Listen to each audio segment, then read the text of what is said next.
शाम का वक्त हो रहा था।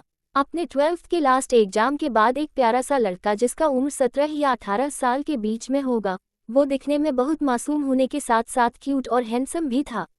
वो अपने घर जाने के लिए अपने बाइक पर बैठने ही जा रहा था, तभी उसका दोस्त उसके कंधे पर हाथ रख रोकते हुए कहता है, यार मोक्ष, आज तो हम लोग का आखिरी दिन है, फिर पता नहीं कौन किस कॉलेज में जाएंगी, तो चलते हैं ना कहीं पार्टी करने। ये सुन वो प्यारा हैंडसम सा लड़का मोक्ष मुस्कुराते हुए मुड़ अपने दोस्तों को देख कहता है, नहीं यार, अंकल से बहुत डांट पड़ेगा मुझे अगर मैं लेट पहुंचा तो। ये सुन उसका दोस्त अपने आंखों को रोल कर कहता है, अंकल बॉय, अब तो तू कुछ दिनों बाद 18 साल का हो जाएगा, अब तो अंकल बॉय बनना बंद कर। ये सुन मोक्ष को समझ नहीं आ रहा था क्या करे। अगर वो अपने दोस्तों को मना करता तो उसके दोस्त उसे यही बोल बोल कर चिढ़ाते, और अगर हाँ कर देता है तो उसके अंकल उसे डांटेंगे नहीं बल्कि ऐसा सज्जा देंगे जिसे सोचकर भी उसका रूह कांप रहा था। पर फिर भी अपने दोस्तों के साथ जाने के लिए वो तैयार हो गया था। फिर वो अपने बाइक पर बैठते हुए सवाल करता है, कहाँ चलना है। ये सुन उसका दोस्त अमन कहता है, सामने ही मस्त सा रेस्टोरेंट खुला है, वहीं चलते हैं। ये सुन मोक्ष कहता है, पर वहाँ तो लोग शराब पीने जाते हैं और उस जगह पर मैं सुना हूँ इनलीगल काम का डिस्कशन भी चलता है, जिस कारण कई बार पुलिस आ चुका है। ये सुन उसका दोस्त कहता है, यार हम लोग थोड़ी शराब पिएंगे या कोई ऐसा काम करेंगे जो गलत हो, बस खाएंगे और निकल जाएंगे।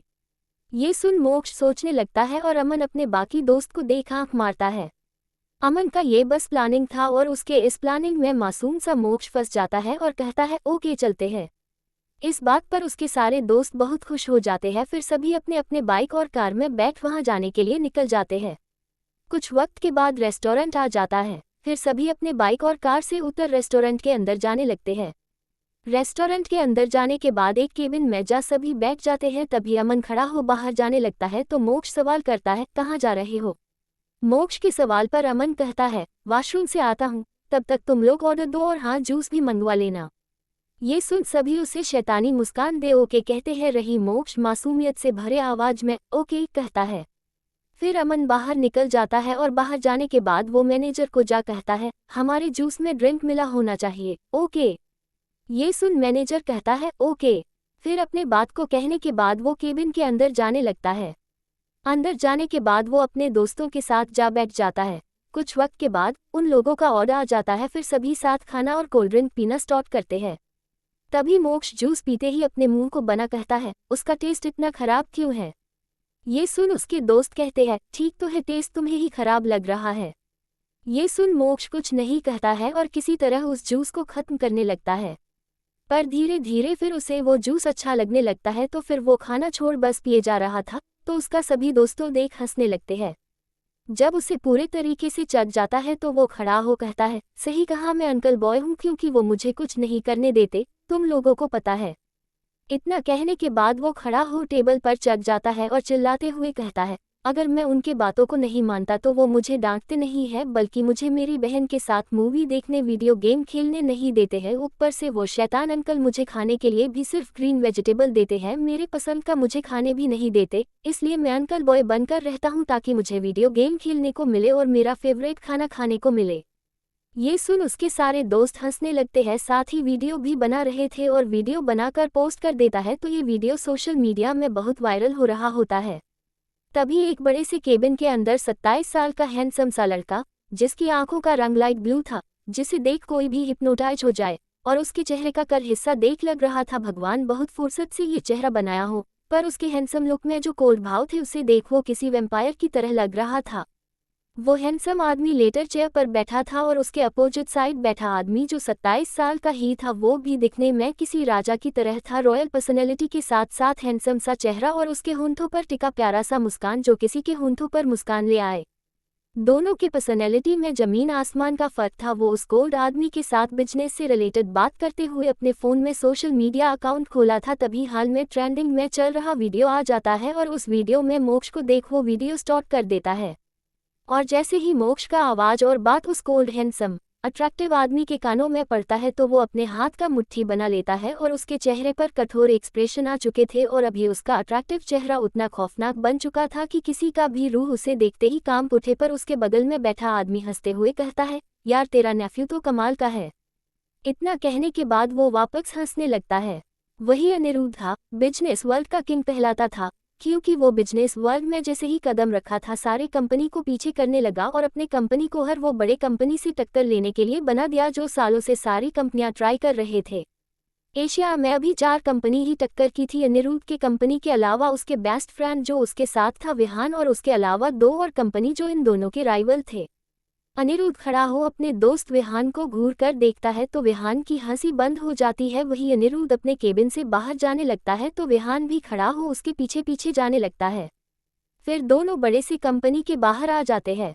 रात के 8 बज चुके थे। अनिरुद्ध अपने दोस्त विहान के साथ ही अपने कार के पास जाता है तो ड्राइवर कार का दरवाजा खोल देता है। फिर दोनों कार के अंदर जा बैठ जाते हैं। कार के अंदर बैठने के बाद ड्राइवर कार का दरवाजा बंद कर आगे जा ड्राइविंग सीट पर बैठ जाता है। तभी अनिरुद्ध विहान की तरफ देख अपने कठोर आवाज में सवाल करता है, ये कौन सा रेस्टोरेंट है? ये सवाल सुनते ही विहान जिसे मुंबई के है एक जगह रेस्टोरेंट्स और बाकी सब चीज पता है वो पूरा हिस्ट्री ही खोलकर अनिरुद्ध के सामने रख दिया। उसके ऐसा करने से अनिरुद्ध का गुस्सा 7वें आसमान पर चढ़ चुका था। अनिरुद्ध फिर अपने ड्राइवर को कठोरता से उस रेस्टोरेंट में चलने को कहता है तो ड्राइवर जल्दी से कार स्टार्ट कर रफ्तार से आगे बढ़ाता है और आधे घंटे का रास्ता 10 मिनट में ही पूरा कर देता है। फिर अनिरुद्ध और विहान दोनों ही कार से बाहर निकल जाते हैं और उस रेस्टोरेंट के अंदर जाने लगते हैं। जब रेस्टोरेंट में वो दोनों कदम रखते हैं तो जैसे कोई स्टार रेस्टोरेंट आया है उस तरीके से वहां मौजूद सभी लोग दोनों को देख रहे होते हैं। वही मैनेजर भागते हुए आता है तो अनिरुद्ध अपने कोल्ड आवाज में उन सारे बच्चों कौन सा केबिन दिया गया है वो चिल्लाकर पूछता है। फिर वो उस तरफ जाने लगता है तो मैनेजर और विहान भी जा रहे होते हैं। विहान के होंठों पर अब भी वही मुस्कान था, वही मैनेजर के चेहरे पर घबराहट। दोनों वहां पहुंच जाते हैं।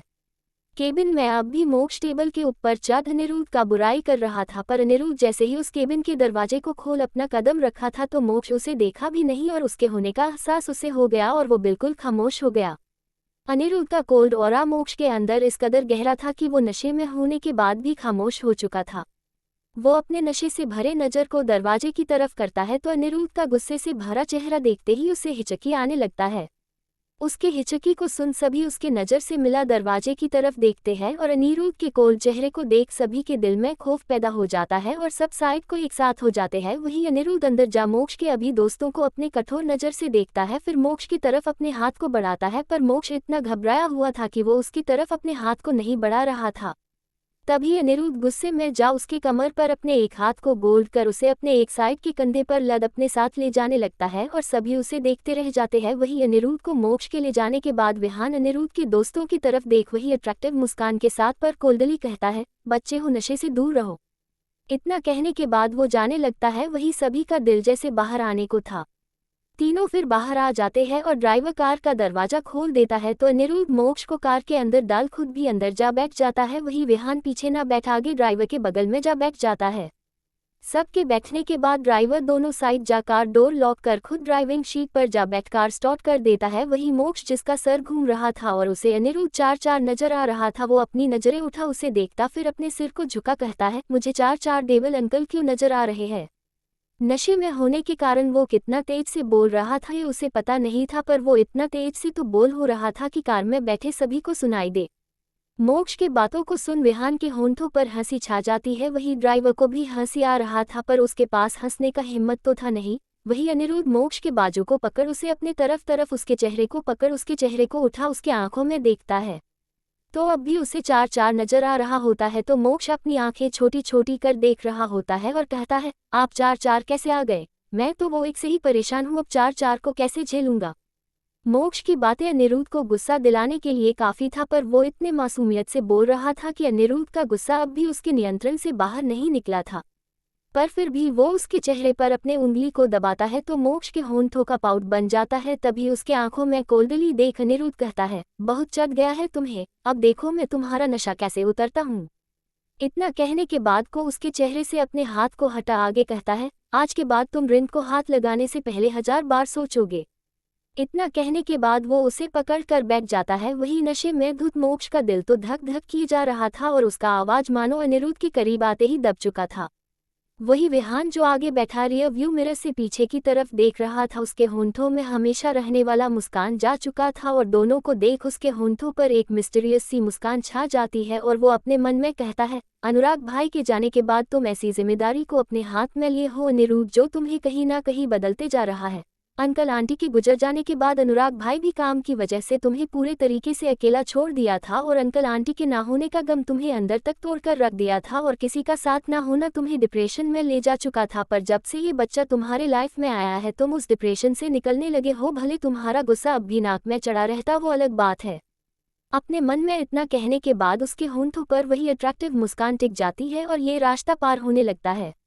कुछ ही वक्त में बड़ा सा मेंशन जो दिखने में किसी महल की तरह था वो आ जाता है और जैसे ही कार रुकता है गाड़ा दरवाजा दोनों साइड का खोल देता है। फिर विहान कार से बाहर निकल जाता है। वही अनिरुद्ध कार से बाहर निकल मोक्ष का हाथ पकड़ उसे खींचते हुए बाहर निकालता है और कस के उसके हाथ को पकड़ अपने साथ खींचते हुए मेंशन के अंदर ले जाने लगता है। तो विहान के अंदर जाते कदम रुक जाते हैं। फिर वो वापस कार के पास जाता है तो ड्राइवर कार का दरवाजा खोल देता है। तभी विहान कार के अंदर जाते हुए कहता है, मुझे मेरे मेंशन छोड़ दो।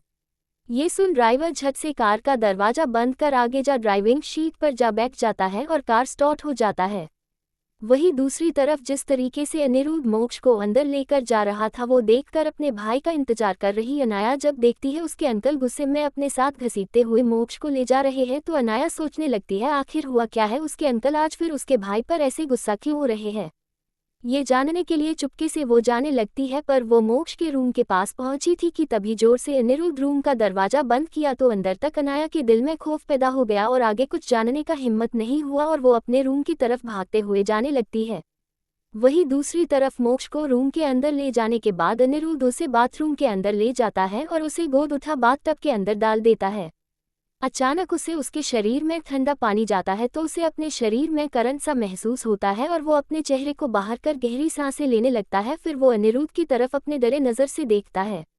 उसका नशा पूरे तरीके से खत्म नहीं हुआ था पर अब वो थोड़ा थोड़ा होश में आने लगा था। तभी अनिरुद्ध उसके करीब जा अपने कठोर आवाज में सवाल करता है, कब से ड्रिंक कर रहे हो। ये सवाल सुनते ही मोक्ष की आंखें बड़ी बड़ी हो जाती है और वो हकला कर कहता है, ड्रिंक और मैं, नहीं नहीं नहीं। ये सुन अनिरुद्ध उसके गाल के पर अपने उंगलियों को रख कस के दबाता है और अपने कठोर आवाज में कहता है, मुझसे झूठ मत बोलो, अगर ड्रिंक नहीं करते तो अभी जो कर रहे थे वो सब क्या था। ये सुन और अनिरुद्ध के जोर से दबाने से उसके आंखों में आंसू भर जाता है और उसके आंखों में आंसू देख अनिरुद्ध उसके आंसू से भरी आंखों को गौर से देखने लगता है। फिर अपने हाथ नीचे कर कहता है, आज के बाद तुम अपने उन दोस्तों से कभी नहीं मिलोगे। इतना कहने के बाद वो जाने वाला होता है तभी मोक्ष कहता है, पर क्यों। मोक्ष जब सवाल करता है तो अनिरुद्ध अपने चेहरे को मोड़कर उसकी तरफ कठोरता से देखता है। तभी मोक्ष फिर कहता है, मैं ड्रिंक नहीं किया और अगर मेरे दोस्तों ने मेरे को ड्रिंक में ड्रंक मिलाया भी तो क्या। मैं 18 साल का होने वाला हूँ और अब कॉलेज में भी जाने वाला तो मैं एडल्ट होने वाला हूँ और अगर आप एडल्ट होकर ड्रिंक कर सकते हैं तो मैं क्यों नहीं। मोक्ष की बातों को सुन मुड़ अनिरुद्ध उसे बस कठोरता से देखता है फिर कुछ न कह वहां से जाने लगता है। अपने अंकल को बिना कुछ बोले जाता देख मोक्ष के चेहरे पर उदासी छा जाता है और वो बाथटब से बाहर निकल जाता है। फिर अपने कपड़े खोल अपने कमर पर तौलिया लपेट बाहर जाता है और अपने बेड पर जा भीगा हुआ ही लेट जाता है और उसकी आंखें धीरे धीरे भारी होने लगती है। रात के 12 बज गए थे। अनिरुद्ध मोक्ष के रूम का दरवाजा खोल अंदर आता है और उसे तौलिए पर ही बिना कंबल ढके सोया हुआ देख रूम के अंदर आ कबर्ड से उसके रात का कपड़ा निकाल उसके पास जाता है और उसे पहनाने लगता है।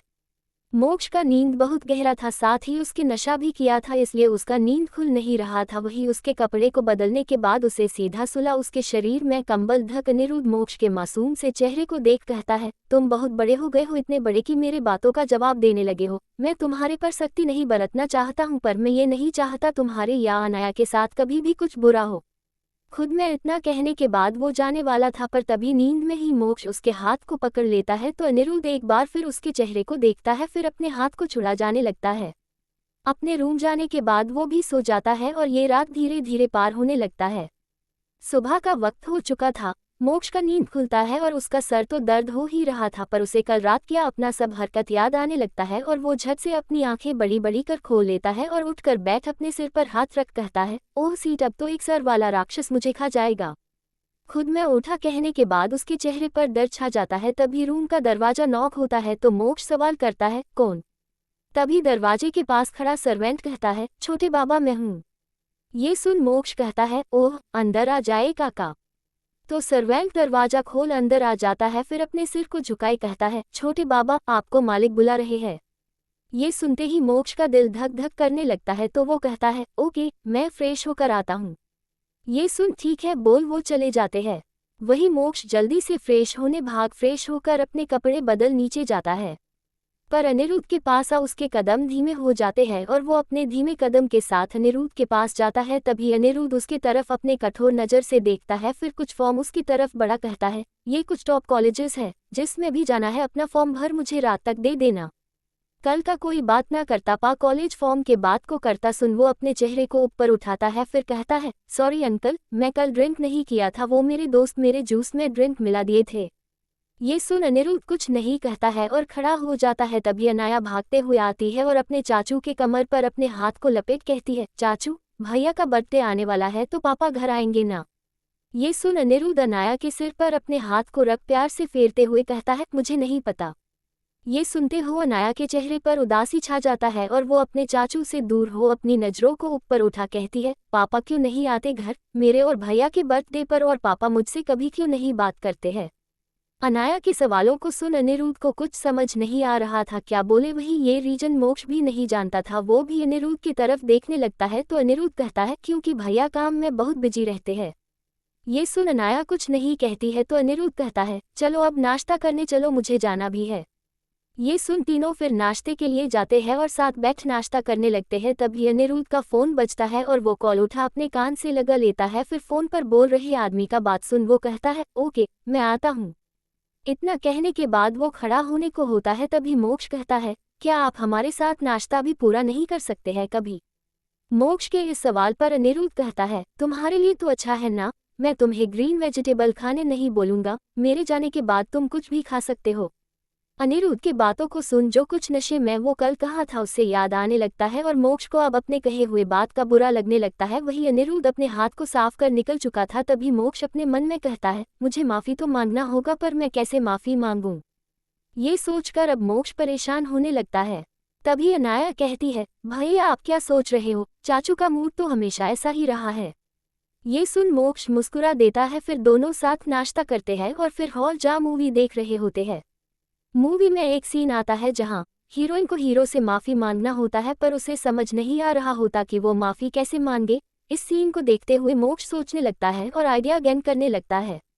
धीरे धीरे वक्त बीतने लगता है, मूवी खत्म हो जाता है और मोक्ष को सॉरी बोलने का कोई अच्छा सीन इसमें नज़र भी नहीं आता और समझ भी उसे नहीं आता है। रात का वक्त हो गया। मोक्ष और अनाया रात का डिनर कर चुके थे और अनाया सो भी चुकी थी, पर मोक्ष अनिरुद्ध के आने का इंतजार कर रहा था। इंतजार करते करते वो हॉल में ही सोफे पर सो चुका था। रात के 12 बज चुके थे और अनिरुद्ध वापस आता है। तभी उसका नज़र मोक्ष पर जाता है जो सोफे पर सो रहा था। उसे सोफे पर सोता देख उसके पास जा वो अपने कठोर आवाज में उसका नाम लेता है, मोक्ष। पर सोने के बाद मोक्ष को सुनाई कहा देता है। अनिरुद्ध परेशानी से अपने सिर को हिला कहता है, ये बच्चा अलग ही मुसीबत है। इतना कहने के बाद वो अपने कोट को अपने जिस्म से निकाल टेबल पर रख उसे अपने गोद में उठाने को होता है। तभी नींद में ही मोक्ष कहता है, सॉरी अंकल।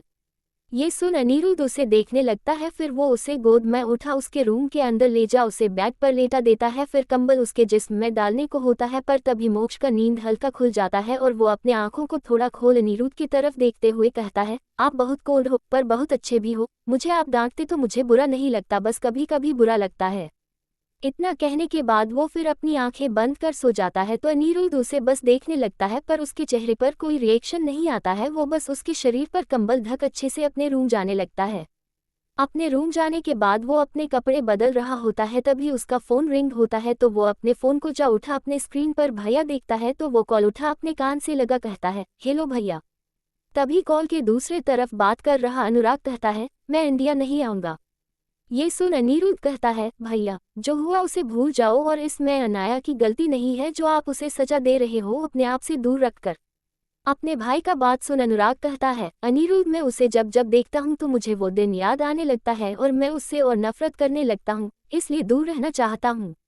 अपने बात को कहने के बाद वो कॉल कट कर देता है तो अनिरुद्ध अपने फ़ोन को बैग की तरफ फेंक कहता है, भैया आप क्यों नहीं समझते, आपके ऐसा करने से अनाया पर क्या बीतता है, आपको समझना पड़ेगा खुद में। इतना कहने के बाद वो अपने कपड़े बदलने चला जाता है।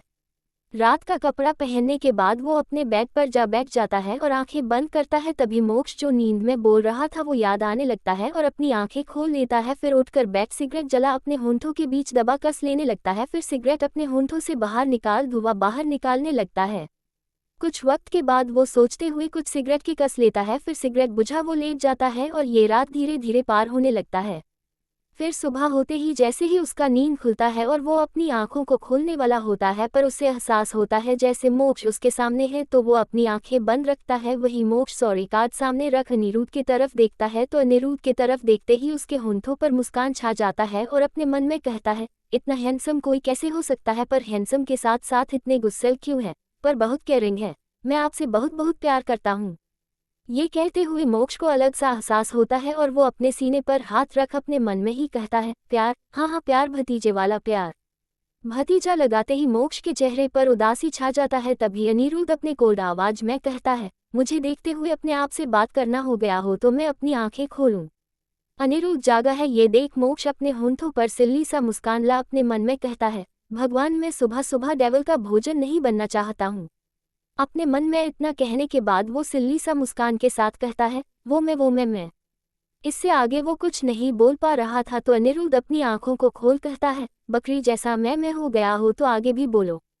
इतना कहते हुए अनिरुद्ध उठकर बैठ जाता है, तो मोक्ष जो कार्ड टेबल पर रखा था उसे उठा अनिरुद्ध की तरफ बढ़ा, अपनी आंखों को बंद कर देता है, तो अनिरुद्ध उस कार्ड को ले उसे खोलता है और सॉरी पढ़ता है, तो वो कहता है, कार्ड देख, ऐसा लग रहा है जैसे ये प्रपोजल कार्ड हो। ये सुन मोक्ष की आंखें खुल बड़ी बड़ी और लाल हो जाती है। तभी उसके आंखों में देखते हुए अनिरुद्ध आगे मोक्ष के आंखों में देख कहता है, जो तुमने किसी के लिए बनाया हो, पर ये तो मेरे लिए है, वो भी बस सॉरी लिखा हुआ। ये सुन मोक्ष अपने मन में कहता है, मुझे हो क्या रहा है अपने आप में। इतना कहने के बाद वो अपने चेहरे को झुका कहता है, सॉरी अंकल। ये सुन अनिरुद्ध कार्ड को साइड में रख कहता है, ओके। इतना कहने के बाद वो बेड से उठ बाथरूम की तरफ जाने लगता है, तो मोक्ष अपना सड़ा सा मुंह बना अपने मन में कहता है, इतना प्यारा कार्ड बना, सॉरी लिख, सॉरी बोला और जवाब बस ओके, एटलीस्ट थोड़ा हंस लेते तो क्या जाता हुआ। इतना कहने के बाद वो जाने को होता है, पर तभी उसे अनिरुद्ध का तस्वीर नजर आता है उसके साथ का, तो मोक्ष जब उस तस्वीर को छूते हुए खुद में कहता है, आप क्यों इतने बदल गए, पहले आप भले मुस्कुराते नहीं थे पर मुझे कभी नहीं डांटते थे, मैं कितना भी गलती क्यों ना कर लूं, पर अब मैं गलती भी नहीं करता फिर भी आप मुझे डांटते हो। इतना कहते हुए उसके आंखों में आंसू भर जाता है, फिर वो रूम से बाहर जाने लगता है। वही बाथरूम में सावर ऑन कर अनिरुद्ध नहाते हुए याद करने लगता है जब पहली बार मोक्ष को अनिरुद्ध और अनुराग साथ मेंशन लेकर आया था। पास्ट शमशान घाट में छोटा सा बच्चा जिसे इतनी समझ नहीं थी, पर उसे इतना पता था उसके पापा और मम्मी दोनों बहुत दूर जा चुके हैं। वो जलते लाश के पास खड़ा अपने चमकदार आंखों से टिमटिमाते हुए देख रहा था। वही दूर खड़ा लड़का जो उस बच्चे को देखे जा रहा था वो कोई और नहीं अनिरुद्ध था। फिर सभी उस बच्चे को साथ चलने बोलते हैं, पर आग के भूत जाने के बाद भी वही खड़ा था। तभी अनिरुद्ध अपने बगल में खड़े अपने भाई से कहता है, भैया इस बच्चे का क्या होगा। इस सवाल पर अनुराग अपने भाई को देखता है, फिर उस बच्चे की तरफ, फिर कहता है, तुम क्या चाहते हो अनिरुद्ध। अपने भाई के सवाल पर वो कहता है, आप इसे अडॉप्ट करोगे। अपने भाई की बात को सुन अनुराग कहता है, गलती मेरी है तो मुझे जिम्मेदारी उठाना ही चाहिए, हाँ मैं अडॉप्ट करूंगा। अतीत को याद करते हुए अनिरुद्ध सावर बंद करता है, फिर अपने भीगे बाल को पीछे कर खुद में ही कहता है, जिस दिन तुम्हें अपने पेरेंट्स के सुसाइड का कारण पता चलेगा तुम उस दिन ये घर छोड़ चले जाओगे, पर मैं ऐसा होने नहीं देना चाहता हूँ, इसलिए मैं तुम्हारे पूरे लाइफ को कंट्रोल करना चाहता हूँ ताकि तुम यही मेरे पास रहो।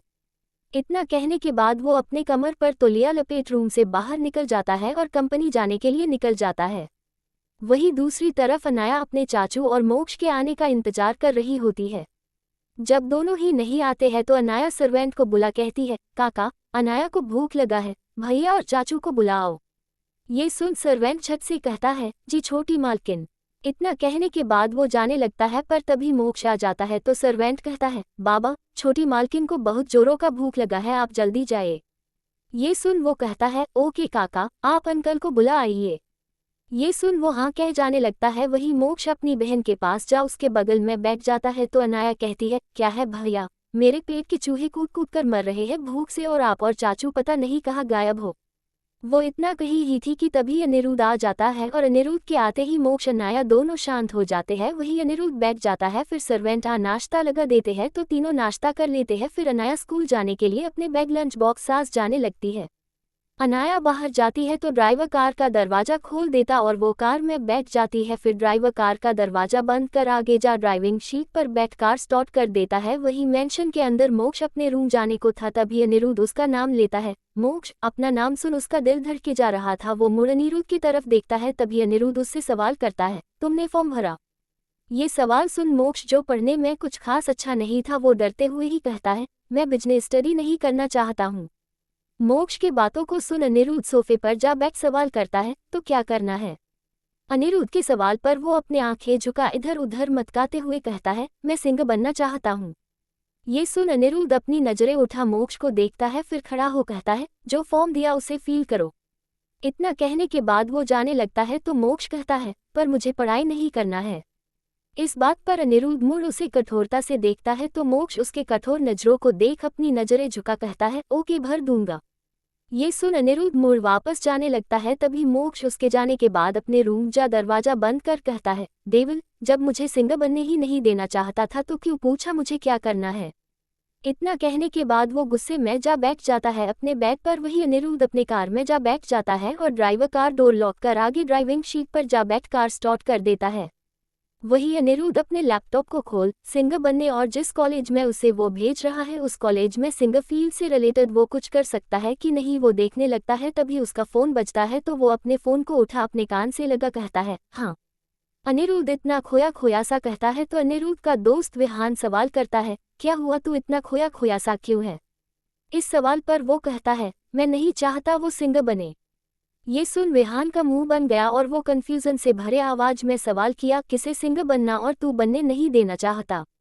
विहान के सवाल पर अनिरुद्ध कहता है, मोक्ष को। ये सुन विहान कहता है, अनिरुद्ध, तुझे नहीं लगता है तू मोक्ष के लाइफ को कंट्रोल कर रहा है? इस बात पर अपने लैपटॉप को बंद कर अनिरुद्ध कहता है, अगर ये उसकी लाइफ को कंट्रोल करना है तो हाँ, मैं कंट्रोल कर रहा हूँ और जिंदगी भर उसकी लाइफ को कंट्रोल करूंगा। ये सुन विहान सवाल करता है, और वो क्यों? इस सवाल का जवाब अनिरुद्ध कुछ नहीं देता है। तभी विहान कहता है, अनिरुद्ध, तुम जो कर रहे हो उसमें तुम्हारा सेल्फिशनेस छिपा है। इतना कहने के बाद वो कॉल कट कर देता है। वही अनिरुद्ध अपने फोन को जेब में रख खुद में ही कहता है, मुझे फर्क नहीं पड़ता विहान, तुम क्या सोचते हो? इतना कहने के बाद अपने लैपटॉप को साइड में रख अपने सिर को पीछे टिका अपने आंखों को बंद कर देता है। वही दूसरी तरफ मोक्ष अपने रूम में अपने बेड पर लेटा अनिरुद्ध के साथ बिताया हुआ वक्त याद करता है, जब वो यहाँ आया था और अनिरुद्ध उसे पढ़ाया करता था, उसके साथ गाना गाता क्योंकि मोक्ष को पसंद था, फिर उसे अपने हाथ से खिलाता था। अपने पुराने दिन को याद कर उसके आंखों में आंसू भर जाता है और वो कहता है, आप इतने कैसे बदल सकते हो? इतना कहने के बाद वो रोने लगता है। धीरे धीरे ऐसे ही दिन बीतने लगता है। मोक्ष के बर्थडे का दिन आ चुका था।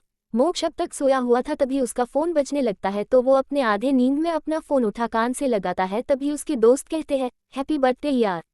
अपने दोस्त का विश सुन मोक्ष कहता है, थैंक यू। तभी उसका दोस्त कहता है, हम कहीं चले तेरे बर्थडे पार्टी में।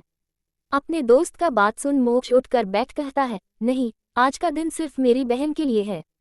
मोक्ष के बातों को सुन उसके सभी दोस्त एक साथ कहते हैं, तुम भी अजीब हो, पता नहीं हम लोग तुमसे दोस्ती कैसे कर लिए। तुम तो दोस्त बनने के ही लायक नहीं हो। जब भी कहीं चलने बोलूं तो अंकल बॉय बन जाते हो या भाई। अपने बात को कहने के बाद उसके दोस्त कॉल कट कर देते हैं तो वो उदास हो जाता है। तभी अनाया भागते हुए मोक्ष के रूम आती है और चिल्लाती है, हैप्पी बर्थडे भैया। मोक्ष के चेहरे पर आया उदासी अपनी बहन का आवाज सुन दूर हो जाता है और वो मुस्कुराते हुए कहता है, थैंक यू। इतना कहने के बाद दरवाजे की तरफ देख रहा होता है और अपने मन में कहता है, इस साल भी आप मुझे विश नहीं करोगे क्या? अपने मन में ये सवाल करता ही है कि तभी अनाया कहती है, जल्दी करो, मैं बाहर इंतजार कर रही हूँ। ये सुन मुस्कुराते हुए मोक्ष ओके कहता है, फिर बेड से नीचे उतर बाथरूम जाने लगता है। वही अनाया भागते हुए रूम से बाहर चली जाती है।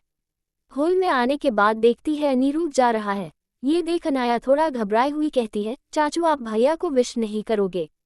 इस सवाल पर पीछे मुड़ अनाया को देख अनिरुद्ध कहता है, मीटिंग है, मीटिंग ओवर होने के बाद मैं आ जाऊंगा, तब विश कर लूंगा। इतना कहने के बाद वो जाने लगता है तो अनाया अपने मन में कहती है, भाई आज फिर उदास हो जाएंगे। चाचू बोल रहे वो वापस आ जाएंगे, पर ये हम दोनों को अच्छे से पता है वो वापस नहीं आने वाले हैं। आखिरकार चाचू भैया के बर्थडे पर साथ होते क्यों नहीं है?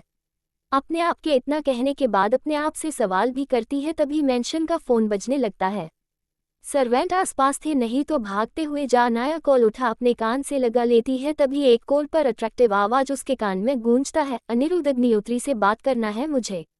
ये सुन अनाया अपने प्यारे और मासूम आवाज में कहती है, चाचू तो अभी अभी गए, आप उनके फ़ोन में कॉल कर लीजिए। ये सुन फ़ोन पर बात कर रहा शख्स एक पल के लिए खामोश हो जाता है, फिर कहता है, ओके लिटिल प्रिंसेस। इतना कहने के बाद वो कॉल कट कर देता है। वही अनाया का ये सुनते ही दिल खामोश हो जाता है और उसके होंठों पर मुस्कान छा जाता है। वही दूसरी तरफ वो शख्स जो अभी अभी कॉल किया था वो अपने केबिन में बैठा अपने फ़ोन को देखते हुए कहता है, अनिरुद्ध मुझसे दुश्मनी तुम्हें अब बहुत भारी पड़ने वाली है। मैं तो तुम्हें जिंदगी भर अपना दोस्त बनाकर रखना चाहता था, पर इस डील को रिजेक्ट कर तुमने मुझसे दुश्मनी मोल ले ली है। अब देखो मैं क्या करता हूँ। इतना कहने के बाद वो अपने फ़ोन को टेबल पर रख देता है। जो शख्स ये सब कह रहा था वो विक्रांत चौहान था। बिजनेस वर्ल्ड में बहुत नाम होने के साथ साथ दिखने में भी बहुत अट्रैक्टिव था, साथ ही लड़कियों के बीच भी बहुत फेमस होने के साथ साथ विमेनाइज भी। विक्रांत और अनिरुद्ध एक ही कॉलेज में थे और अच्छे दोस्त थे, पर इस बार जो डील होने वाला था उसे अनिरुद्ध ने रिजेक्ट कर दिया। तब से दोनों के बीच अनबन शुरू हो गई थी और जो दोस्ती कॉलेज से अब तक टिकी हुई थी वो खत्म हो दुश्मनी में बदलने लगी थी। और इस दुश्मनी के बाद दोनों के बीच इतना आर्गुमेंट हुआ को इनके दो दोस्त विहान और आदित्य भी डिवाइड हो। विहान अनिरुद्ध का साथ देने लगा और आदित्य विक्रांत का। वही दूसरी तरफ बड़े सी कंपनी के केबिन में आलीशान चेयर पर बैठा अनिरुद्ध और उसके सामने खड़ा असिस्टेंट जो अनिरुद्ध की तरफ देख रहा था और अनिरुद्ध कुछ सोच। तभी असिस्टेंट अपने मन में कहता है, बॉस को समझना मुश्किल है।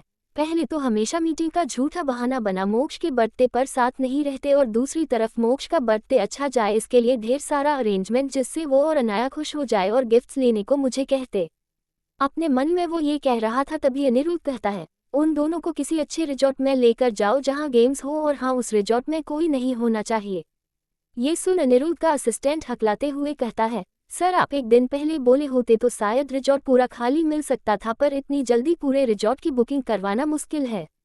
अपने असिस्टेंट के बातों को सुन अनिरुद्ध उसे घूर कर देखता है तो असिस्टेंट अपने बॉस की कोल्ड दरवाने नज़र को देख झट से कहता है, पर सर आपके लिए कोई रिजॉर्ट क्या पूरा मुंबई खाली कर सकता है।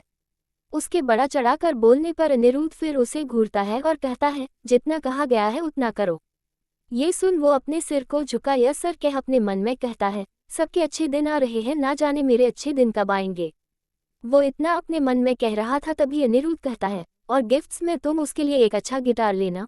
वो म्यूजिक से बहुत प्यार करता है और उसे गिटार का कलेक्शन बनाना पसंद है। वो जब ये कहा तभी विहान केबिन का दरवाजा खोल अंदर आते हुए कहता है, जब तुम्हें उसके पसंद का इतना ख्याल है तो उसे उसकी पसंद का तुम करने क्यों नहीं दे रहे हो। अपने दोस्त का बात सुन अपने दोस्त की तरफ देखता है, फिर अपने असिस्टेंट की तरफ देख कहता है, सब अच्छे से समझ लिए तो जाओ। ये सुन वो यस सर बोल चला जाता है। वही विहान जा चेयर पर बैठ जाता है, फिर अनिरुद्ध को देखने लगता है तो अनिरुद्ध कहता है, तुम्हें पता है रीजन। अनिरुद्ध के जवाब को सुन विहान कहता है, अनिरुद्ध उसका पास्ट कभी सामने नहीं आ सकता है। तुम उसे उसकी पसंद का काम करने से रोकेंगे तो वो तुमसे सिर्फ नफरत करेगा। विहान की बातों को सुन वो कहता है, आई डोंट केयर। ये सुन विहान मुस्कुराते हुए कहता है, सच में। यस। ये सुन विहान कहता है, ओके ये सब हटाओ, तुम कभी उसे विश क्यों नहीं करते हो, तुम्हें पता है ना उसे इस बात का बुरा लगता होगा। अपने दोस्त की बातों को सुन अनिरुद्ध उसे कोल्डली देख कहता है, तुम्हारे पास मुझसे डिस्कस करने के लिए कोई टॉपिक नहीं है मोक्ष के अलावा। अब धीरे धीरे अनिरुद्ध का गुस्सा उसके सीमा को लांघ रहा था तो विहान ही अपने पैर पीछे खिसकने में समझदारी समझता है, क्योंकि अनिरुद्ध के गुस्से को झेलने की हिम्मत विहान में तो नहीं था। विहान मुस्कुराते हुए कहता है, क्या यार छोटे छोटे बातों पर अपने नाक में गुस्सा भर लेता है, मेरा तो बस जुबान फिसल जाता है, तो गुस्सा मत किया कर। उसके बातों को सुन अनिरुद्ध अपने गुस्से का पिटारा नहीं खोलता है। वही दूसरी तरफ अनिरुद्ध का असिस्टेंट पहले तो रिजॉर्ट सर्च करता है, फिर रिजॉर्ट को खाली करवाने के लिए वहां के ओनर को कॉल करता है, और जैसे ही रिजॉर्ट का ओनर कॉल उठाता है तो अनिरुद्ध का जो ऑर्डर था वो उसे बता देता है, और अनिरुद्ध के खिलाफ कोई जाना नहीं चाहता था तो वो आए हुए सभी लोगों से माफी मांग रिजॉर्ट खाली करवाने का वहां का ओनर रिजॉर्ट के मैनेजर को ऑर्डर दे देता है। वही अनिरुद्ध का असिस्टेंट ये काम कर लेता है तो वो खुद मार्केट जाता है और म्यूजिकल इंस्ट्रूमेंट स्टोर जा सबसे अच्छा गिटार खरीद लेता है, फिर उसे रेप करवाने के बाद स्टोर से बाहर निकल अपनी कार में जा बैठ जाता है, फिर अनिरुद्ध के मेंशन जाने के लिए निकल जाता है। कुछ वक्त के बाद मेंशन आ जाता। मेंशन आने के बाद वो अपने कार को बड़े से गेट के अंदर ले जा कार रोकता है, फिर कार से बाहर निकल मेंशन के अंदर जाने लगता है। अंदर जाता है तो देखता है मोक्ष और उसकी बहन अनाया मिलकर बर्थडे केक कट कर रहे हैं। ये देख वो अंदर जाता है तो दोनों जो एक दूसरे को केक खिला रहे थे वो केक खिला मुड़ अनिरुद्ध के असिस्टेंट की तरफ देखता है तो असिस्टेंट कहता है हैप्पी बर्थडे मोक्ष। असिस्टेंट जब उसे बर्थडे विश करता है तो मोक्ष थैंक यू कहता है। फिर केक काट असिस्टेंट के पास आ खिलाने को होता है तो पहले उसी केक से वो मोक्ष को खिलाता है, फिर खुद उसके हाथ से खा लेता है। केक खाने के बाद वो कहता है सर ने तुम्हारे बर्थडे के लिए कुछ प्रिपरेशन किया है तो तुम दोनों रेडी हो जाओ। ये सुन अनाया खुशी से चहकते हुए कहती है वाओ मैं जल्दी आती हूँ रेडी होकर। इतना कह वो भागते हुए जाने लगती है। तभी मोक्ष असिस्टेंट की तरफ देख सवाल करता है क्या अंकल वहाँ होंगे। इस सवाल पर हर साल की तरफ असिस्टेंट के जुबान से कुछ निकल ही नहीं पाता है, वही उसके जुबान से कुछ नहीं निकलता तो मोक्ष समझ जाता है इस साल भी वो उसे विश नहीं करने वाले हैं। तो वो अपने फीकी मुस्कान दे वहाँ से अपने रूम जाने लगता है तो असिस्टेंट अपने मन में ही कहता है सर इतना कुछ करते हैं अपने भतीजे के लिए, फिर वो अपने भतीजे के साथ क्यों नहीं रहते हैं। खुद में इतना सवाल करने के बाद वो दोनों के नीचे आने का इंतजार करने लगता है। वही सर्वेंट बच्चा हुआ केक ले जाती है। कुछ वक्त बाद दोनों रेडी हो नीचे आ जाते हैं, फिर तीनों साथ मेंशन से बाहर जाते हैं। मेंशन से बाहर आने के बाद असिस्टेंट कार का दरवाजा खोल देता है तो मोक्ष मुस्कुरा कर कहता है ये सब करने की जरूरत नहीं है। इतना कहने के बाद वो अपनी बहन की तरफ देखता है तो वो कार के अंदर जाती है। तभी गिफ्ट देख कहती है भैया लगता है चाचू ने आपके लिए ये गिफ्ट भेजवाया है। ये सुन फीके नज़रों से उसे देखता है। उसे लगा था फिर कोई एक्सपेंसिव घड़ी या कुछ ऐसा होगा जिसमें उसे कोई खास इंटरेस्ट नहीं होता, पर वो अनिरुद्ध का दिया एक गिफ्ट बहुत संभाल कर रखा था, भले वो कभी इस्तेमाल उसे नहीं किया था। फिर भी वो कार के अंदर जा अपनी बहन के बगल में बैठ जाता है और गिफ्ट को देख उसे ऐसा लगता है मानो कुछ ऐसा है जो उसे बहुत पसंद है। तभी अनाया कहती है भैया खोलो ना जल्दी।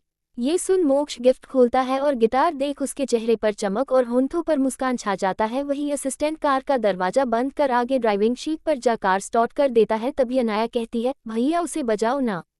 ये सुन मोक्ष मुस्कुराते हुए कहता है ओके। मोक्ष फिर गिटार को अपने हाथ में सेट कर मुस्कुराते हुए बजाना शुरू करता है और बजाते हुए ही अपने आंखों को बंद कर लेता है। तभी अनाया उसका एक तस्वीर खींच लेते हैं और अनिरुद्ध को भेज मैसेज टाइप करती है चाचू आपके गिफ्ट से भैया बहुत खुश हो गए हैं। वही अनिरुद्ध जो विहान के साथ था उसका फ़ोन 2 बार बजता है तो नोटिफिकेशन का आवाज़ सुन को अपने फ़ोन को निकाल व्हाट्सएप मैसेज को चेक करता है। मैसेज को देखने के बाद वो मोक्ष की तस्वीर को बड़ा उसे मुस्कुराता हुआ देखता है तो उसकी नज़र बस उसमें ही थम जाती है। वही अनिरुद्ध को इतने गौर से कुछ देखता पा वो उसके पास जा देखता है। मोक्ष के फोटो को घूरता पा उसका दोस्त उसके हाथ से उसका फ़ोन ले लेता है तो अनिरुद्ध उसके तरफ देखता है। तभी विहान कहता है उफ इतना ही मिस कर रहे हो तो चले क्यों नहीं जाते, इसी बहाने मुझे भी बर्थडे पार्टी मिल जाएगा। विहान की बातों पर अपने आंखों को रोल कर देता है, फिर कहता है तू बच्चा है क्या जो तुझे पार्टी चाहिए। इतना कहने के बाद वो खड़ा हो उसके हाथ से अपने फ़ोन को छीनने को होता है, पर तभी विहान मुड़ हॉट वाला इमोजी भेज टाइप करता है मैं भी आ रहा हूँ। इतना मैसेज कर वो मुस्कुराने लगता है। वही अनिरुद्ध अपने फ़ोन को ले मैसेज देख विहान को घूर कर देखता है तो विहान मुस्कुराते हुए कहता है चल न यार अब। विहान उसे अपने साथ ले जाने के लिए अपने बातों से कभी इमोशनल या कभी मजाक या कभी कुछ कर अनिरुद्ध को आखिर में मना ही लेता है। वही दूसरी तरफ अनाया अपने चाचू का मैसेज देख बहुत खुश थी, पर वो मोक्ष को इस बारे में नहीं बताती है और बस जैसे ही कार रिजॉर्ट के पास रुकता है तो दोनों कार से बाहर निकल रिजॉर्ट के अंदर जाने लगते हैं। रिजॉर्ट के अंदर आने के बाद अनाया हर बार की तरह इस बार भी पूरा रिजॉर्ट खाली देख कहती है उफ इस खाली रिजॉर्ट में कोई कैसे एंजॉय करे। इस बात पर मोक्ष कहता है अगर अंकल हर बार प्लान करेंगे तो यही खाली रिजॉर्ट हमारे नसीब में मिलने वाला है। दोनों बातें करते हुए अंदर आ जाते हैं। अंदर आने के बाद दोनों को वीआईपी ट्रीटमेंट में रहा था जिससे दोनों हो नाखुश थे। ऊपर से इतना कुछ था पर दोनों का ही कुछ करने का दिल नहीं कर रहा था। दोनों के जहान में यही फीलिंग्स आ रहा था कि बड़े से मेंशन से निकल वो एक बड़े रिजॉर्ट में बसा गए हैं पर करने के लिए कुछ नहीं है। दोनों के चेहरे पर उदासी देख असिस्टेंट अपने मन में कहता है पता नहीं सर को कब समझ आएगा सरप्राइज कैसे देते हैं और क्या देते हैं। अपने आप में ये कहने के बाद वो कोशिश करने लगता है कि दोनों खुश हो जाए पर दोनों के चेहरे पर उदासी छाया हुआ होता है। पर तभी मोक्ष और अनाया का नज़र अंदर आते अनिरुद्ध और विहान पर जाता है। अनिरुद्ध को देखते ही मोक्ष के होंठों पर मुस्कान छा जाता है और वो खड़ा हो जाता है। वही अनिरुद्ध विहान के साथ अंदर आता है तो अनिरुद्ध उसकी तरफ देखता है। वही मोक्ष उम्मीद कर रहा होता है कि वो उसे बर्थडे विश करेगा पर अनिरुद्ध ऐसा कुछ नहीं करता है। बस साइड के चेयर पर जा बैठ जाता है और वेटर से ड्रिंक मंगवा पीने लगता है। वही विहान अनिरुद्ध के हरकत को देखता है, फिर मोक्ष और अनाया से कहता है, तुम दोनों उदास क्यों हो? मोक्ष, तुम्हारा बर्थडे है, एंजॉय करो और इस रिजॉर्ट में तुम दोनों की पसंद का सारा गेम है। ये सुन मोक्ष कहता है, अकेले खेलने में क्या ही मजा, पूरा रिजॉर्ट खाली है। ये सुन विहान कहता है, अब तो मैं भी हूं, तो चलो हम तीनों, और चिराग भी है। ये सुन चिराग विहान को हैरानी से देखता और उससे कहता है, विहान सर आप क्या चाहते हो? मेरे बॉस मुझे जॉब से निकाल दे। ये सुन विहान मुस्कुराते हुए कहता है, कितना डरते हो यार, वो नहीं निकालेगा, अब चलो भी। फिर चारों साथ सारे गेम खेलने चले जाते हैं और दूर से ही ड्रिंक करते हुए अनिरुद्ध ब्लैक ग्लास से देख रहा था, जहां से बाहर का सब दिखता पर अंदर का कुछ नजर नहीं आता है। 1 घंटा बीत जाता है, तभी मोक्ष को अनिरुद्ध का ख्याल आता है, तो वो खेलना बंद कर कहता है, मैं आता हूँ। इतना कहने के बाद वो भागते हुए अंदर जाता है और देखता है अनिरुद्ध अब भी ड्रिंक कर रहा है। वहीं अनिरुद्ध का नज़र भी मोक्ष पर जाता है, तो मोक्ष को वो देखने लगता है। वहीं मोक्ष अनिरुद्ध के पास जाता है और उसके हाथ में पकड़े ड्रिंक को ले लेता है, तो अनिरुद्ध उसे कठोरता से देख कहता है, क्या कर रहे हो ये? आपको पीने से रोक रहा हूँ। मोक्ष झट से कहता है, तो अनिरुद्ध उसके ग्लास पकड़े हाथ को पकड़ अपने गोद में खींच लेता है और आधा शराब उन दोनों पर गिर जाता है, पर दोनों को इस बात का एहसास भी नहीं हुआ था और बस दोनों एक दूसरे के आंखों में देख रहे थे। तभी उसके आंखों में देखते हुए अनिरुद्ध उसके गाल पर अपने हाथ रख देता है, तो मोक्ष का दिल जोरों से धक धक करने लगता ही वही अनिरुद्ध अपने अंगूठे से उसके कोमल होंठों को रब करता है, तो मोक्ष की सांसें जैसे थम जाती है। वही अनिरुद्ध कहता है, तुम्हें लगता है तुम्हारे रोकने से मैं रुक जाऊंगा? जब इस पोजीशन में अनिरुद्ध ये बात कहता है, तो मोक्ष जो अनिरुद्ध में खो गया था वो अपने होश में आ कहता है, तो ठीक है, मैं भी अब आपके कहने पर नहीं रुकने वाला। इतना कहने के बाद ग्लास में बचा आधा ड्रिंक वो गटक लेता है और उसका मुंह कड़वे शराब के कारण अजीब बन जाता है।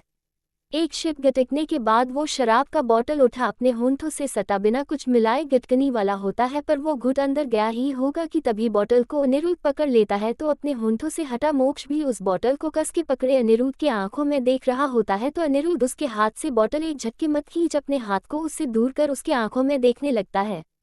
वही मोक्ष गुस्से में तभी अनिरुद्ध अपने कोल्ड आवाज में कहता है, क्या तुम्हें अब मुझसे डर नहीं लगता है? अनिरुद्ध के इस सवाल पर वो कोई जवाब नहीं देता है, ऊपर से 2 घुट पीने से ही उसे नशा चढ़ने लगता है। वही उसे कुछ जवाब न देता देख अनिरुद्ध उसके गर्दन पर अपने हाथ को रख उसके चेहरे को अपने और करीब ला, एक बार फिर अपने कोल पर अट्रैक्टिव आवाज में कहता है, मुझे पसंद नहीं है कोई मेरे सवाल का जवाब न दे। इस बात पर मोक्ष जो नशे और अनिरुद्ध के इतने करीब होने के कारण वो कहता है, मुझे डर नहीं लगता है बल्कि बुरा लगता है जब आप मुझ पर बिना गलती के गुस्सा करते हैं, जब मेरे पसंद का काम नहीं करने देते हैं। इतना कहने के बाद वो थोड़ा खामोश हो जाता है और उसके आंखों में आंसू भर जाता है और नशे के कारण वो अपने अंदर छिपे जज्बात को कब नशे में होने के कारक जाहिर कर देता है उसे समझ नहीं आता है और वो बस कह पड़ता है, और जब मुझे आपको अंकल बोलना पड़ता है। ये सुनते ही अनिरुद्ध की आंखों में ठंडक बढ़ जाता है और वो उसे कठोरता से कुछ कहता इससे पहले ही मोक्ष फिर कहता है, मैं अंकल नहीं बोलना चाहता हूँ, पर क्यों ये मुझे समझ नहीं आता है। इतना कहने के बाद वो अपने सिर को अनिरुद्ध के सीने पर रख देता है और अनिरुद्ध की जुबान से फिर कुछ निकलता ही नहीं है। करीबन 10 मिनट की खामोशी के बाद अनिरुद्ध उसका नाम लेता है, मोक्ष। पर मोक्ष तो अपनी आंखें बंद कर नशे के कारण बेहोश हो चुका था। तभी विहान अंदर आता है और अनिरुद्ध की गोद में मोक्ष को देख हैरान रहता है, पर उसके होंठों पर प्यारी सी मुस्कान दोनों को साथ देखा जाता है। फिर वो वहां जाता है तो अनिरुद्ध अपने नजरों को उठा विहान की तरफ जैसे ही देखता है तो अनिरुद्ध मोक्ष का नाम कठोरता से लेने लगता है, मोक्ष उठो। पर वो उठने तो वाला नहीं था, तभी विहान कहता है, मुझे नहीं पता था तुम अपने गोद में किसी को इतने प्यार से सुला भी सकते हो। ये सुन अनिरुद्ध उसे घूर कर देखता है, वही विहान फिर वही मुस्कान के साथ कहता है, मैं भी तुम्हारे गोद में ऐसे ही सोना चाहता हूँ। ये सुन अनिरुद्ध उसे अपने अजीब नजरों से घूरता है तो विहान झट से कहता है, ओह यार मैं मजाक कर रहा था। ये सुन इससे आगे वो कुछ और बकवास करे इससे पहले ही वो मोक्ष को अपने गोद में लिए खड़ा हो कहता है, मैं इसे सुलाकर आता हूँ। ये सुन विहान अपने वही मुस्कान से भरे चेहरे के साथ कहता है, ओके। वही अनिरुद्ध अपने गोद में मोक्ष को उठाए रिजॉर्ट के कमरे में ले जाने लगता है। वही बाहर जब सब अंदर जाने के बाद वापस नहीं आ रहे थे तो अनाया खुद में ही कहती है, लगता है मुझे छोड़कर ये लोग कुछ कर रहे हैं, चल अनाया अब तो तुझे पता करना ही होगा। खुद में इतना कहने के बाद वो भागते हुए अंदर जा रही थी तो अनिरुद्ध का असिस्टेंट चिराग कहता है, धीरे चलो नहीं तो गिर जाओगी। इतना कहने के बाद वो भी उसके पीछे पीछे भागते हुए जाता है, पर अनाया उसके बात को ना सुन बस भागे जा रही थी। कुछ ही वक्त में दोनों अंदर आ जाते हैं। तभी विहान को बैठा देख अनाया उसके पास का सवाल करती है, चाचू और भाई कहाँ हैं? अनाया के इस सवाल पर विहान टाइम देखता है, फिर कहता है, तुम्हारे चाचू भाई को सुलाने गए थे पर लगता है दोनों साथ ही सो गए हैं। ये सुन अनाया कंफ्यूज थी, वही चिराग दिमाग में उल्टे फूलते ख्याल आ रहे थे। दूसरों तरफ रूम में मोक्ष को सुलाने के बाद अनिरुद्ध जाने वाला था, पर मोक्ष उसके हाथ को पकड़ नींद में ही कहता है, मुझे अकेले नहीं रहना। मोक्ष की बातों को सुन अनिरुद्ध रुक जाता है और मुड़कर उसकी तरफ देखता है, पर फिर वो अपने हाथ को छोड़ा बाहर जाने लगता है।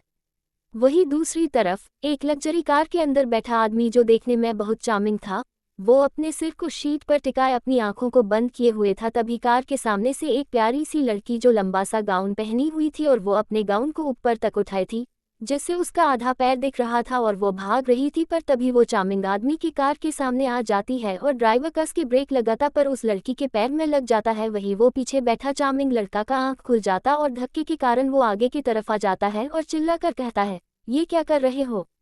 उस आदमी के चिल्लाने से ड्राइवर कांप उठता है, फिर अपने कांपते हुए आवाज में कहता है, सर वो एक लड़की बीच रास्ते में आ गई है। ये सुन आदमी उस तरफ देखता है और कहता है, जो भी है उसे रास्ते से हटाओ। ये सुन ड्राइवर अपने कांपते आवाज में कहता है, जी सर। इतना कहने के बाद वो जल्दी से कार से बाहर निकाल उस लड़की के पास जाता है और कहता है, लड़की अब तक क्या कर रही हो, हटो बीच से। ये सुन लड़की अपने नम नजरों को ऊपर कर उसे देखती है, फिर उठने की कोशिश करने लगती है। वही को आदमी अपने कलाई में पहने महंगे घड़ी में टाइम देखता है और गुस्से में कहता है, कर क्या रहा है ये? इतना कहने के बाद वो कार से बाहर निकल जाता है तो देखता है लड़की खड़ी होने की कोशिश कर रही है। वो गुस्से में उसके पास जा उसके कलाई को कसके पकड़ उठा देता है, तो लड़की को अपने पैर में बहुत तेज दर्द होता है और वो अपने आंसू से भरी नज़र से उस आदमी की तरफ देखती है। उस लड़की को देखते ही आदमी एक पल के लिए उसे हैरानी से देखने लगता है और अपने मन में कहता है, ये मुझे देखी देखी सी क्यों लग रही है? वो अपने मन में सवाल करता है। वही लड़की अपने हाथ को छुड़ा जाने को होती है, पर चोट के कारण वो गिरने लगती है, पर तभी वो आदमी उसे अपने बाहों में भर उसे गिरने से बचा लेता है। फिर उसे अपनी गोद में उठा लेता है, तो लड़की उसे अपने बड़े बड़े आंखों से देख अपने मन में कहता है, ये क्या कर रहा है? मेरे साथ कुछ करने का तो नहीं सोच रहा, और अगर सोच रहा होगा भी तो क्या, मैं लड़की थोड़ी हूँ। वो लड़की जो टकराई थी वो कोई लड़की नहीं थी बल्कि लड़का था। वही वो आदमी अपने मन में कहता है, कितना खाती है जो इतनी भारी है। अपने मन में इतना कहने के बाद वो कार के दरवाजे के पास लाता है, तभी ड्राइवर कार का दरवाजा खोल देता है और आदमी कार के अंदर उसे बैठा देता है। वही वो लड़का अपने मन में कहता है, ओह यार, मैं कुछ बोल भी नहीं सकता हूँ, नहीं तो उसे पता चल जाएगा मैं लड़का हूँ, और ये पता चल गया किसी को तो मेरे काम का क्या होगा। और ये तो उस कॉफ़ी शॉप की ओनर को शायद जानता भी है, इसके कारण ही तो डांट सुना था मैं। वो अपने मन में ये सब कह रहा था। वही वो आदमी भी कार के अंदर जा बैठ ड्राइवर से कहता है, डॉक्टर के पास चलो। ये सुन वो लड़का जो प्यारा सा कपड़ा पहन हुआ था और अपने चेहरे पर मेकअप किया हुआ था, वो झट से उस आदमी के हाथ को पकड़ता है, तो वो आदमी उस तरफ कठोरता से देखता है। तो वही वो लड़का अपने हाथ पीछे कर इशारे में उसे समझाने का कोशिश करता है, पर आदमी के पल्ले कुछ पद नहीं रहा था। वही ड्राइवर कार स्टार्ट झटके से किया तो वो लड़का आदमी के बाहों में चला गया। तभी वो आदमी कहता है, तुम मुझे सेड्यूस कर रही हो? ये सुन वो लड़का झट से उससे दूर हो अपने मन में कहता है, कितने बेशर्म इंसान है, मेरी प्यारी कैफे ओनर को अपने प्यार में फंसाए रखा है और अब मेरे साथ ऐसे बातें। अपने मन में इतना कहने के बाद अपने होंठों का पाउट बना देता है।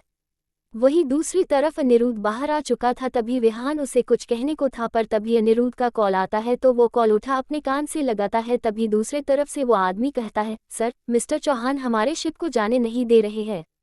ये सुन अनिरुद्ध कहता है, ओके, एक काम करो, शिप के सारे मटेरियल को कहीं और लोड करो और दूसरे जरिए से दूसरे देश में ट्रांसपोर्ट करो। ये सुन वो कहता है, ओके सर। फिर अनिरुद्ध कॉल कट कर देता है। तभी विहान सवाल करता है, क्या हुआ अनिरुद्ध? विहान के सवाल पर अनिरुद्ध कहता है, विक्रांत हमारे सारे शिप को रोक दिया है। ये सुन विहान अपने हाथ का मुट्ठी बांध कहता है, विक्रांत तेरे वजह से उस समुद्र पर राज कर रहा है और तेरे ही शिप को रोक दिया, हिम्मत कैसे किया उसने? ये सुन अनिरुद्ध कहता है, शांत रहो विहान, वो कितने हाथ पैर चलाएगा, उसे हारना ही है, तो छोटी छोटी चीजों से अभी खुश होने दो, एक ही बार उसे बड़ा झटका दूंगा। धीरे धीरे वक्त बीतने लगता है। वही वो आदमी उसे ले हॉस्पिटल पहुंच जाता है और उसे हॉस्पिटल में एडमिट करवा सारे बिल दे वहां से निकल जाता है। वही वो लड़का हॉस्पिटल में पड़े सोचता है आखिर वो जाए कैसे और उसे यहाँ एडमिट एक मौज के लिए वो क्यों किया है। अपने आप में इतना सोचने के बाद जब वो हॉस्पिटल का वीआईपी रूम देखता है तो अपने मन में ही कहता है, इस हॉस्पिटल का बिल तो बहुत होगा, है भगवान अब मैं क्या करूं। इतना कहने के बाद उसका रोंदू सा चेहरा बन जाता है। तभी नस वहां आती है तो वो लड़का नस को देख इशारा में समझाने लगता है, पर नस को कुछ समझ नहीं आता है। तो उसके दिमाग में उसे अपने फ़ोन का ख्याल आता है और वो जल्दी से अपने फ़ोन को निकाल उसमें टाइप कर नस की तरफ दिखाता है। तो नस मुस्कुरा कर कहती है, मैम आपके हॉस्पिटल का बिल पे हो चुका है, वो भी 3 दिनों का। ये सुन उस लड़के की आंखों में चमक और मुंह में लार आ जाता है और झट से हॉस्पिटल बेड से उठ अपना पैर का भी उसे ख्याल नहीं आता है और बस भागते हुए जान लगता है। तो उसके हरकत को देख नज़ हैरान रहती है। वही वो काउंटर के पास भागते हुए जा अपने फ़ोन को निकाल मैसेज लिखता काउंटर के पास बैठी रिसेप्शनिस्ट को दिखाता है। तो रिसेप्शनिस्ट उसे अजीब तरीके से घूर कर देखती है। तो लड़का अपने होंठों पर मासूम सा मुस्कान टिका लेता है। लड़के ने मैसेज में लिखा था, मुझे डिस्चार्ज होना है तो 2 दिन के बचे हुए पैसे उसे दे दे। ये मैसेज पढ़ने के बाद रिसेप्शनिस्ट उसे अजीब नज़र से देखी, पर फिर जिस अमीर आदमी ने उसे यहाँ लाया था और बिल पे किया था उसे याद कर वो और अधिक ना सोच पैसे उसे रिफंड कर देता है। रिफंड में उसे कुछ पैसे कटकर पूरे 12,000 रुपये मिलते हैं। तो उसे देख उसके होंठों पर मुस्कान छा जाता है और वो पैसे ले भागते हुए जाने लगता है। वही सभी उस लड़की के हरकत को देख हैरान थे। धीरे धीरे ऐसे ही वक्त बीतने लगता है। रात के 2 बज गए थे। मोक्ष का नींद खुलता है और उसे अपने सिर में बहुत दर्द महसूस हो रहा था, पर जब वो अपने आंखों को खोलता है तो उसे एहसास होता है मानो उसके बगल में कोई है। तो वो अपने चेहरे को धीरे धीरे घुमा देखता है। अंधेरे में होने के कारण चेहरे का पता लगाना मुश्किल था। तो वो थोड़ा उठ उसके करीब जाता है और अपने हाथ को उसके चेहरे पर जैसे ही रखता है उसका दिल जोरों से धक धक करने लगता है। तभी उसके हाथ को एक सख्त हाथ कस के पकड़ लेता है। तो मोक्ष हैरान हो जाता है। तभी उसे उसके कानों में बेहद कोल्ड आवाज़ सुनाई देता है, अगर तुम्हें होश आ गया है तो हम मेंशन चले। ये सुन मोक्ष झट से कहता है, हाँ हाँ। इतना कहने के बाद वो दूर होने को था, पर अनिरुद्ध के हाथ में अपना हाथ होने के कारण वो वहीं रुक जाता है और उसकी धड़कनें इतनी तेज हो रही होती है कि अनिरुद्ध को भी सुनाई दे रही होती है। तो अनिरुद्ध उसके हाथ को छोड़ रूम का लाइट ऑन कर देता है। तभी मोक्ष को अनिरुद्ध का बिखरा बाल नजर आता है, जिसमें अनिरुद्ध बहुत हैंडसम लग रहा था। अनिरुद्ध के हैंडसम चेहरे को देख मोक्ष उसमें खो जाता है। तभी अनिरुद्ध अपनी कठोर आवाज में कहता है, मुझे देखना हो गया।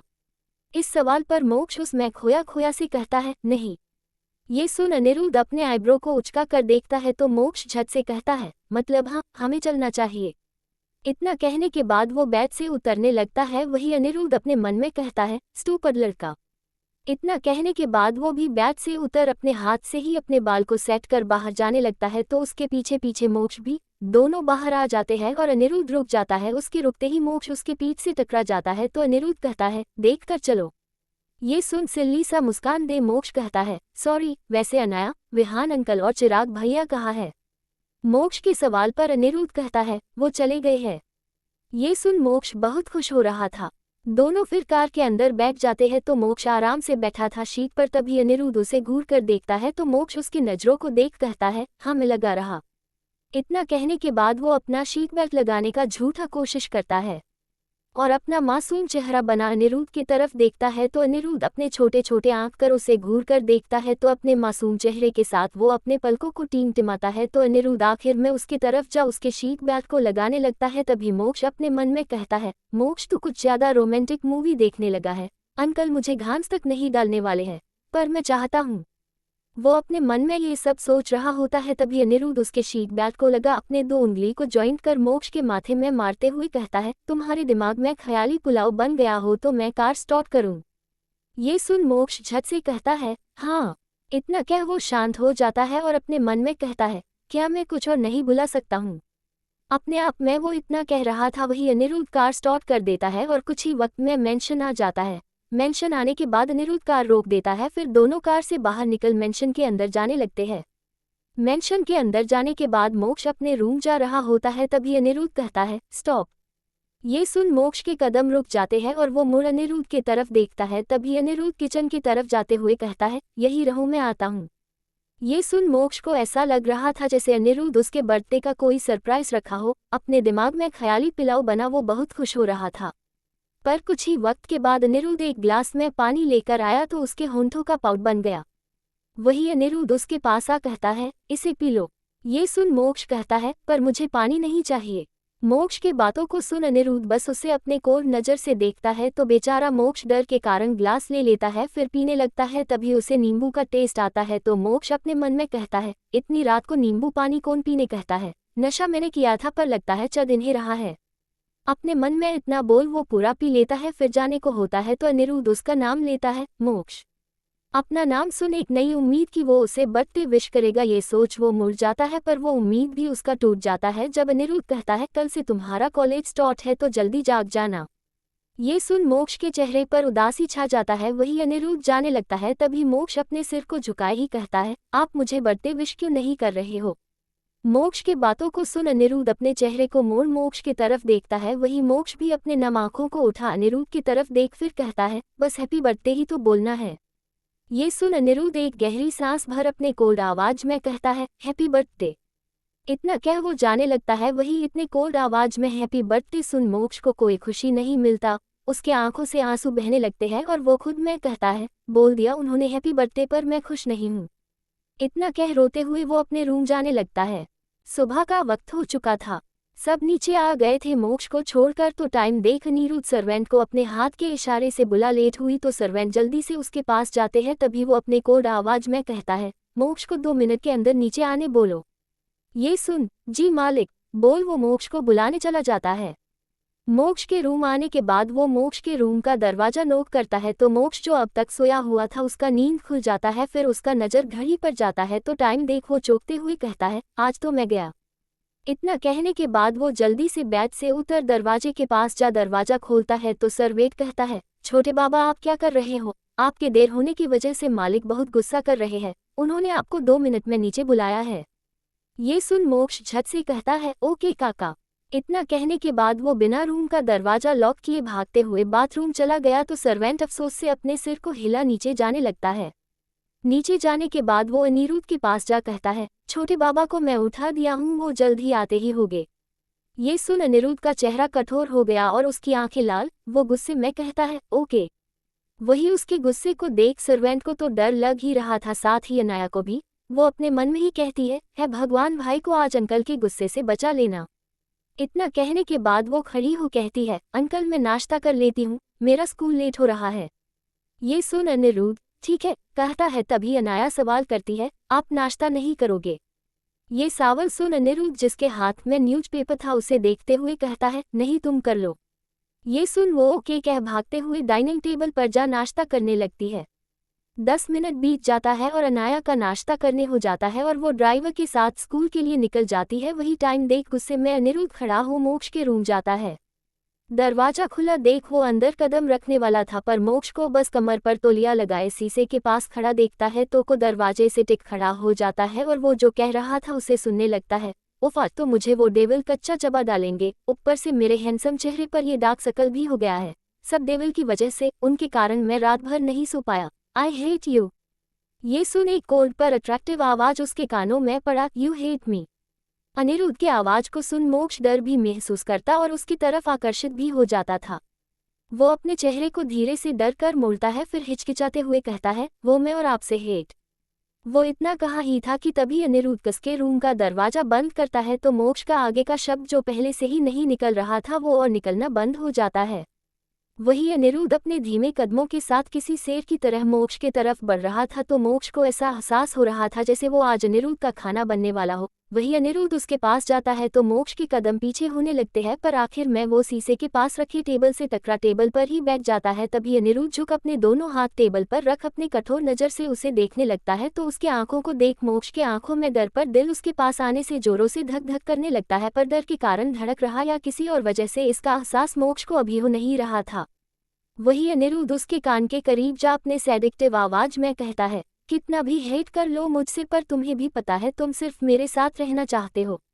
ये सुन मोक्ष एक पल के लिए स्टेचू की तरह हो जाता है। वही अनिरुद्ध उससे थोड़ा दूर हो अपने हाथ को उसके चेहरे पर ले जा उसके थूनी पर अपने 2 उंगलियों को सेडिक्टिवली उसके चेहरे को छूते हुए रखता है और उसके चेहरे को उठा उसके आंखों में देखता है तो उसका सुन हुआ दिल फिर तेजी से धड़कने लगता है। तभी अनिरुद्ध उसके आंखों में देखते हुए कहता है, इतने भी हैंडसम नहीं हो और वैसे भी कॉलेज पढ़ने जाना है, किसी को पटाने नहीं। ये सुन मोक्ष कहता है, क्यों पढ़ाई करने जा रहा, इसका मतलब ये तो नहीं कि मैं अकेला रहूं, मुझे भी गर्लफ्रेंड चाहिए। ये सुन अनिरुद्ध उसके आंखों में देखता है, फिर उसके होंठों के करीब जाता है तो मोक्ष की सांस गहरी होने लगती है और उसके आंख बंद हो जाते हैं। तभी उसके होंठों के बेहद करीब आता है तो उसका अनिरुद्ध का गर्म सांस उसके होंठों को छू रहा होता है, जिस कारण मोक्ष तो जैसे पूरा खो ही गया था। वही अनिरुद्ध उसके होंठों के करीब आ कहता है, तुम कभी गर्लफ्रेंड नहीं बना पाओगे। इतना कहने के बाद वो उससे दूर हो जाता है। आगे के भाग को जानने के लिए चैनल को सब्सक्राइब करें और वीडियो में लाइक और कमेंट कर अपना सपोर्ट दे। Thank you.